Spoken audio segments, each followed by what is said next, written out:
अब तक आपने देखा। माँ, सुना आपने? दोनों के 36 के 36 गुण मिलते हैं। आपने ना लगता कि वो रिश्ता भगवान जी ने ऊपर से बना के ही भेजा है। मैंने माँ से बात कर ली और वो प्रज्ञान वरदान के रिश्ते से सहमत थे। एक काम कर, उन सबको ना सुबह 10 बजे बुला ले। बिल्कुल सही कहा आपने। मैं भी माँ को फोन करती हूँ। भाई, प्लान कैसा रहा?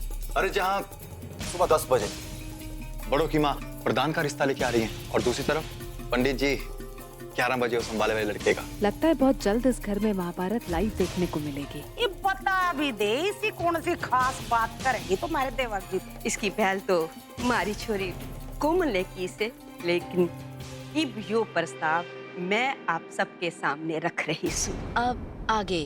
भाभी आखिर बात क्या है? वो भाई जी, मैं कहना चाहूँ कि क्या आगे?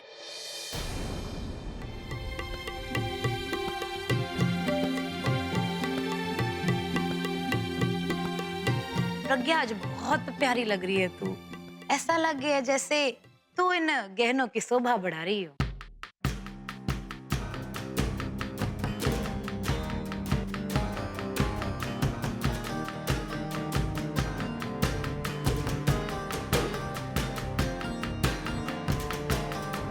जीती रहे, खुश रहे।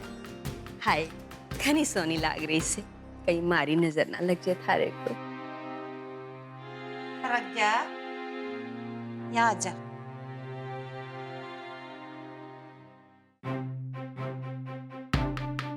अरे मैंने कभी सोचा भी न था कि बड़ों के कहने पर माँ प्रधान का रिश्ता ले आएगी। अरे कितनी लालची है ये बड़ों। अगर तुम्हारी आंखें ना खोलती तो मुझे कभी ना पता चलता कि वो बड़ों कितनी चालाक से।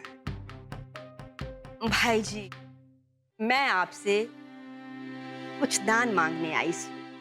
अरे तो इतनी रामायण क्यों सुना रही है? तने बोल ही दिया ना, तने दान चाहिए तो हम तेरे घर भिजवा देते, यहाँ आने की क्या जरूरत थी? वो तो तू फोन पे भी कह सकती। आलू, दाल, चावल, अनाज जो तने चाहिए था वही भिजवा देते हम। अरे नाना भाभी, आप शायद मने गलत समझ रही हैं। ऐसी वैसी भिक्षा दान ना चाहिए मने।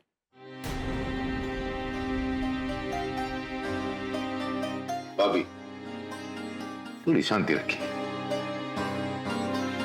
हाँ भाभी, बताओ किस दान की बात कर रहे हैं? रघुवीर भाई जी, मैं आपसे कन्यादान मांगती हूँ।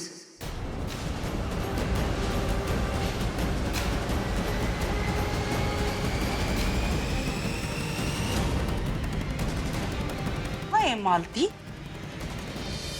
यो कन्या कौन सा नाज हो है? इसकी खेती तो हमारे ना होती ना, कोन्या हमारे खेत में यो नाज ना होता। वो कमला भाभी, मैं आपसे आपकी लाडली छोरी प्रज्ञा का कन्यादान मांगती हूँ।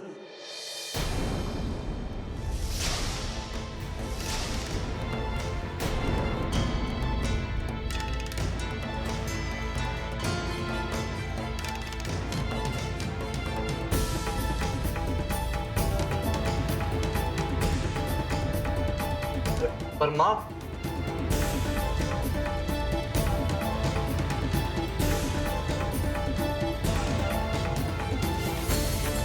बस इसी वास्ते मैं यहाँ आई थी। आप अपनी कन्या का दान मने देकर हमारा सौभाग्य बढ़ाई।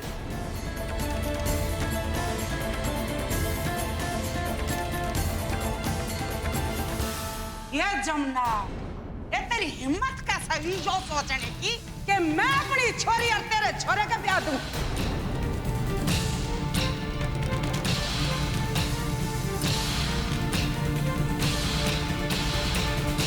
प्लान तो सक्सेसफुल हो गया, पर एक बात का दुख है, इस बड़ों की वजह से ना उसकी माँ को भी सुनना पड़ रहा है। पर जमुना भाभी, इतनी बड़ी बात करने से पहले कम से कम हमारे साथ मशवरा तो कर लिया होता। भाई जी, यो सब मैं अचानक ना बोल रही हूँ। मैंने इस बात पर बहुत सोच विचार किया से। वो भाई जी, मैंने लगा कि कोमल ने आपको बता दिया होगा और फिर प्रज्ञा भी सज धज के मारे सामने आई तो मैं तो समझी आपको पता ही होगा। वाह रघुवीर भाई साहब वाह।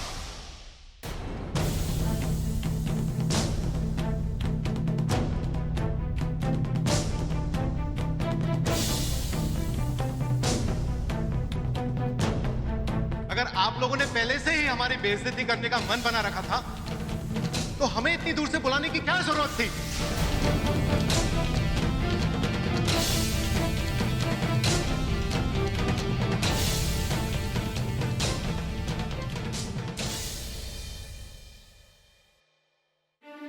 अरे ये लोग तो 11 बजे आने वाले थे, इतनी जल्दी कैसे आ गए? जी प्रताप जी, मैं इलावत फैमिली से बोल रही हूँ। जी आप रविवार को 11 बजे की बजाय 10:30 बजे आ जाइएगा। जी टाइम में थोड़ा चेंज था तो सोचा इन्फॉर्म कर दूं। Thank you. अरे नहीं प्रताप जी, ऐसी जरूर कोई गलतफहमी हुई है ना। कोई बात ना है, आप ऐसा जी बिल्कुल ना है ना। सब सुन लिया हम। मैंने तो विश्वास ही नहीं हो रहा कि जिस अलावत खानदान के इतने किस्से, इतने चर्चे हो गए हैं, वो अलावत खानदान हमारे साथ इतना बड़ा विश्वासघात कर सके हैं। अरे नहीं प्रताप जी, आप जो कुछ कह रहे हैं बिल्कुल सही कह रहे हैं। जरूर कोई ना कोई गलतफहमी हुई है।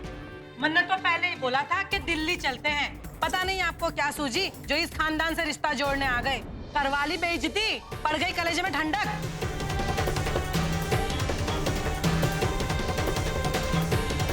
अरे नाना जी, यहाँ कोई रिश्ता ना हो रहा, आपको जरूर कोई गलतफहमी हुई है। आइए ना, बैठ के बात करते हैं। गलतफहमी ना हुई, गलती हो गई हमसे जो हम यहाँ आ गए। अब यहाँ खड़े होके क्या करोगे जी? इनकी बेटी को आशीर्वाद देना है। चलो चलो यहाँ से। नमस्कार प्रताप जी। अरे अंकल जी,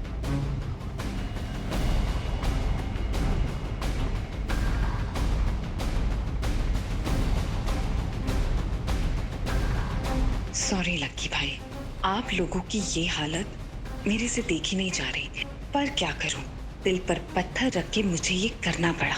सबकी आंखें खोलने के लिए एक ऐसा जोर सा झटका जरूरी था। आखिरी तुम दोनों माँ बेटियां ने हमारी छोरी की जिंदगी बर्बाद कर दी ना बर्बाद।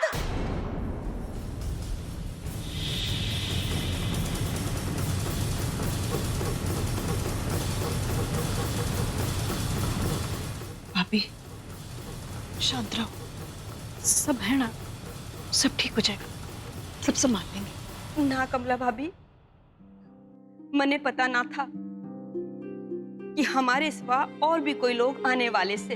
अगर मने जरा सा भी भनक होती ना इस बात की तो मैं आपके आसपास भी ना फटकती।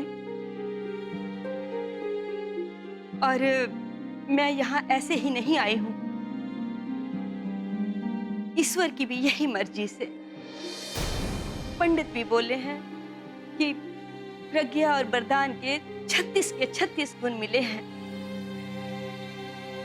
अरे 36 के 100 के 100 मिल जाओ, मने कोई फर्क नहीं पड़ता। मेरी बलात है, चाहे कुछ भी हो जाए जमुना, मेरी छोरी की डोली तेरे घर नहीं जा सकती।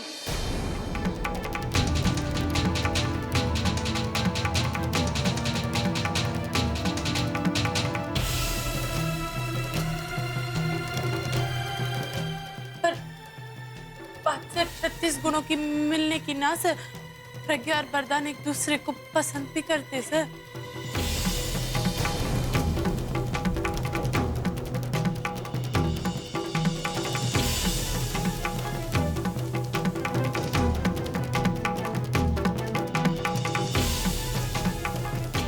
मैंने तुझसे पूछा तो था। अरे दीदी आप ये क्या कह रहे हो?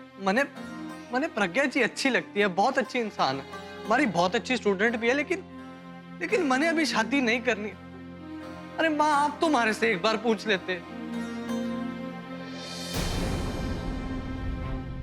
प्रज्ञा, तू मुझे सच बता, डरना मत। क्या तू वरदान को पसंद करती है? भाई यो सिर्फ हमारे मास्टर जी से हमारे को अच्छा पढ़ाते हैं। मैं हंस के बात कर लेती हूँ, तो इसका मतलब ये तो ना कि मैं ये पसंद करती सू प्रज्ञा मने तो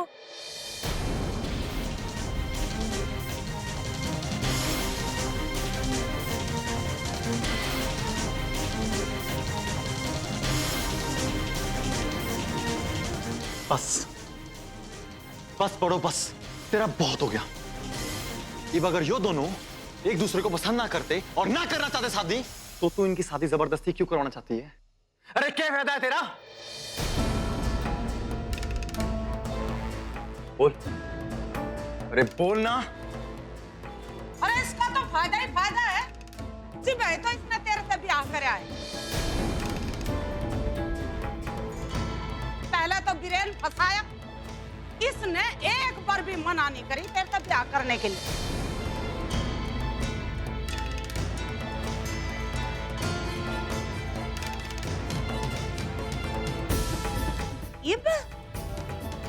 इब यार वरदान तुम्हारी प्रज्ञा का ब्याह करवा रही है, क्योंकि इसकी नजर इसके गहनों पे, और जो इसकी भाभी और या इसकी माँ, ये सब हमारे गहने लूटने चाहे।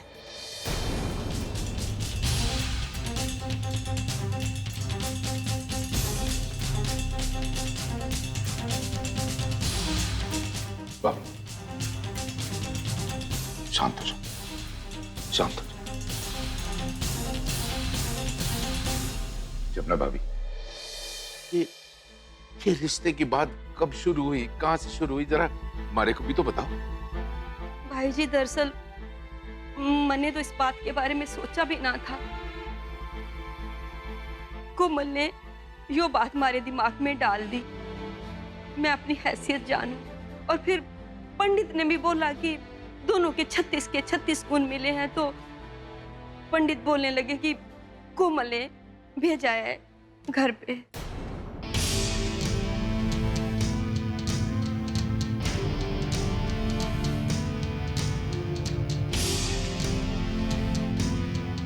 कोमल, कोमल बेटा, तूने पंडित जी को भेजा था? जी बाबूजी।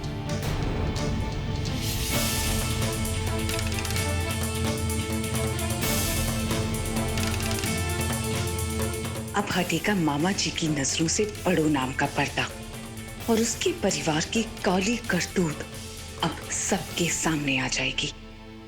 देख लिया बाबूजी, कैसे आपकी लाडली बहू अपने मतलब के लिए हमारी बहन प्रज्ञा की और अपने भाई वरदान की शादी करवाना चाहती है।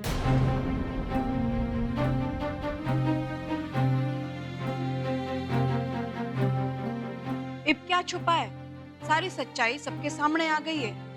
आपकी छोरी के कारण ना हमारी छोरी का इतना बढ़िया रिश्ता होते होते रह गया।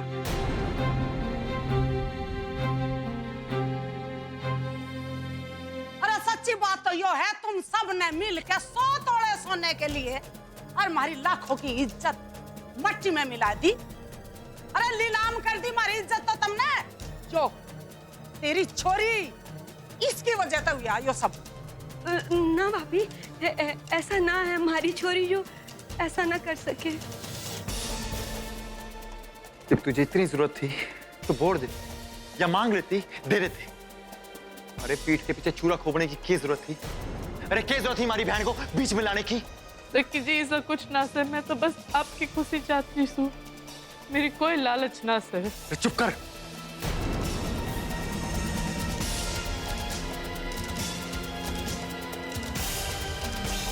और कुछ ना सुनना। भगवान के लिए सब के सब अब शांत हो जाओ, बहुत सुन लिया।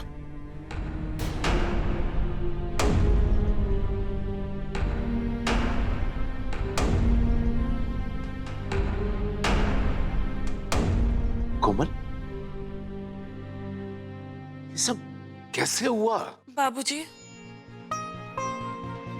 भोलेनाथ की कसम खाती सू, मैंने सच में लगा कि प्रज्ञा और वरदान एक दूसरे को पसंद करते सर। मैंने अपने कानों से सुना था। प्रज्ञा अपने कमरे में बात कर रही थी, वो बहुत परेशान थी और बोल रही थी उसको यो रिश्ता आगे बढ़ाना सर। और फिर वो अपने कमरे से रोते हुए भाग के निकल गई, तो मैं उसके पीछे गई तो मैंने देखा कि वरदान वहां से निकल के आ रहा था और मैंने वरदान से पूछा तो वो शर्मा गया। अब यो सब देख के मैं और क्या समझती।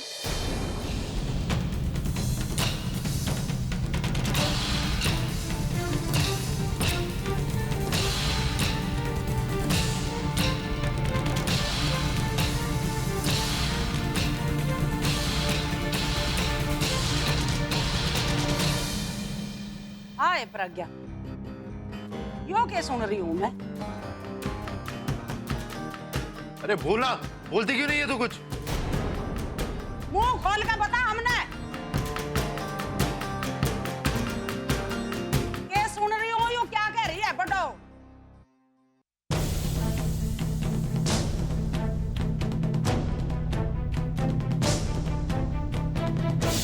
हाँ मैं ही थी वो तो।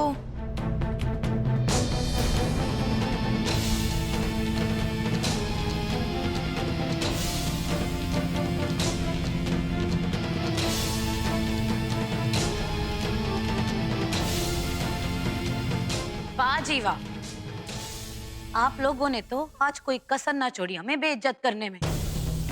इतनी बेइज्जती बचपन से लेके आज तक ना देखी मैंने किसी की। माँ जी, इतनी बेइज्जती करने से पहले इतना तो सोच लेते कि अगर धुआं है तो आग कहीं ना कहीं लगी होगी। सुन लिया ना आपने? हमें जो कहा सुनाया वो सब ठीक है, पर अपने घर की बहू को भी ना बख्शा, उसके बारे में तो सोचा होता।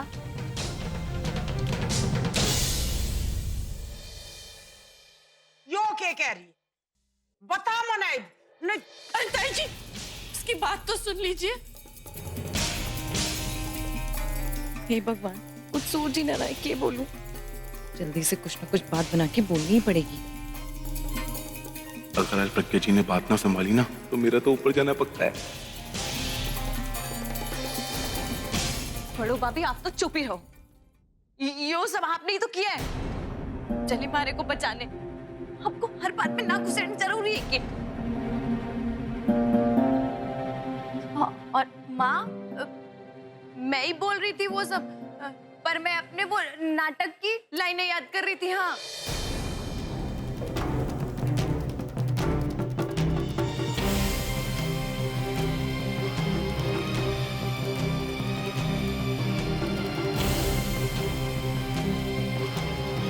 अब बड़ो भाभी ने पता नहीं के सुना, के समझा और के कर दिया। यो सब रायता इन्होंने ही फैलाया है। आँख खोल कर देख लो, क्या कह रही है ये छोरी? आ रही किसी की समझ में?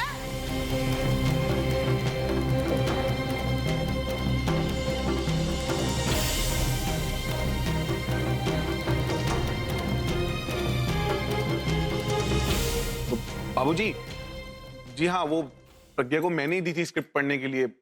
वो प्ले था ना हमारा। बाबूजी, सच में कोई गलतफहमी होगी से। मेरा इरादा गलत ना था। मैं तो बस चाहती थी कि प्रज्ञा खुश हो और लक्की जी खुश हो सके तो मैंने माफ कर देना।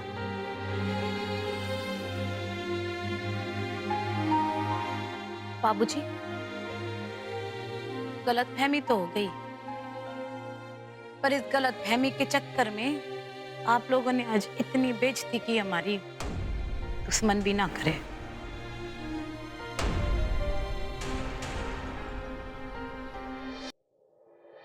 हो सके तो हमें माफ कर दीजिए, गलती हमारी थी। हम बिना सोचे समझे किसी बात पे विचार किए आपके घर पे आ गए, अपनी हैसियत को भूल गए। माफ कर दीजिए। ना ना भाभी ना, ऐसा कभी ना कहना। माफी तो हमें मांगनी चाहिए आपसे। मामला ही हाथ से निकल गया था, न जाने क्या क्या सुनना पड़ा आपको। इसकी मंशा पे तो मैं कभी शक कर ही नहीं सकता। इसका इरादा तो नेक था।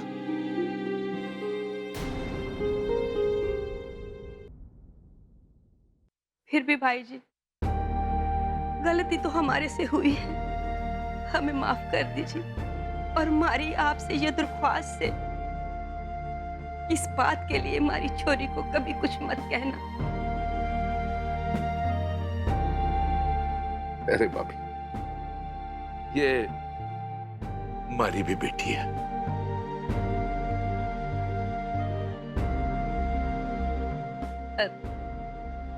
कमला भाभी, हमें माफ कर दीजिए। जो कहना है, जो करना है, हमारे साथ कर लीजिए।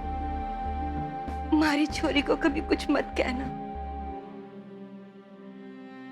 माँ जी, अगर इन दोनों की शादी हो भी जाती ना, तो भी हमें आपके घर से एक भी जेवर की ख्वाहिश ना थी, और ना ही हमारी माँ जी अपनी बहू के घर से एक भी गहना लेती, क्योंकि हमें वरदान पे भरोसा है। उसमें इतनी काबिलियत है कि जो भी उसकी बीवी ने चाहिए वो खुद लाके दे सके है। हम आपकी बेटी को भी 2 जोड़ी कपड़ों में ले जाते, जैसी माँ जी मारे को लाई थी। मैं थारी बात से सहमत हूं, बिल्कुल सही कहा तुम। देख, थारे मन में जो नाराजगी है ना, उसे थूक दे, मिट्टी डाल इन बातों पे। सब एक गलत फहमी थी और कुछ नहीं, मिट्टी डाल।